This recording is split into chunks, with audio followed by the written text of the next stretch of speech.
Chinese খাবার আমার বরাবরই অনেক পছন্দের। দেখা যায় আমরা যে সচরাচর রেস্টুরেন্টগুলোতে একটু ফ্রাইড রাইসটা, ভেজিটেবলটা খাই, এগুলো আমার খুবই ভালো লাগে খেতে। তো সেদিন চলে গিয়েছিলাম মিরপুরের হাংরি আইসে। এটা মিরপুরে খুবই পপুলার একটা বাজেট ফ্রেন্ডলি রেস্টুরেন্ট। এখানে মানে আমি অনেক দিন ধরেই খাবার খাই, খুবই ভালো লাগে। বিশেষ করে ওদের পিৎজাটা অনেক মজা।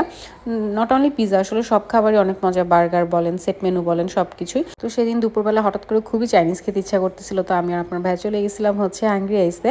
তো এসে দেখলাম যে মোটামুটি ফাঁকাই ছিল, মানে দুপুর বলতে আমরা আসছে হচ্ছে 12:30 একটা এরকম টাইমে, খুব একটা বেশি মানে তখনও লোকজন ছিল না আর কি, একদম ফাঁকা ফাঁকাই ছিল। তো আমরা অর্ডার করছিলাম হচ্ছে চাইনিজ সেট মেনু, যেটার মধ্যে ছিল ফ্রাইড রাইস, ভেজিটেবল আর একটা চিকেন ফ্রাই। এটার প্রাইস ছিল সম্ভবত 170, হ্যাঁ এরকমই ছিল আর কি। আর কোয়ান্টিটিও খারাপ ছিল না, ভালো পরিমাণেই ছিল। বাট যেহেতু আমরা অনেক বেশি ক্ষুধার্ত ছিলাম, আমাদের এক্সট্রা আবার লাগছিল আর কি।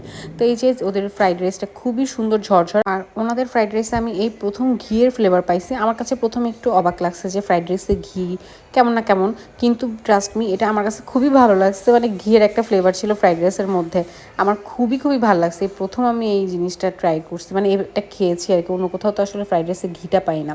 এরপরে যে ভেজিটেবলটাও খুবই মজার একটা ভেজিটেবল ছিল, মানে একদম বেসিক একটা ভেজিটেবল, বাট খুবই মজা খেতে। আর ফ্রাইড রাইসটা ছিল, সাথে একটা সস ছিল। আর ওনাদের যে হোয়াইট সসটা না, এই সসটা খুবই মজা, মানে মেয়োনেজ যেটা, খুবই মজা, খুবই ভালো লাগে খেতে।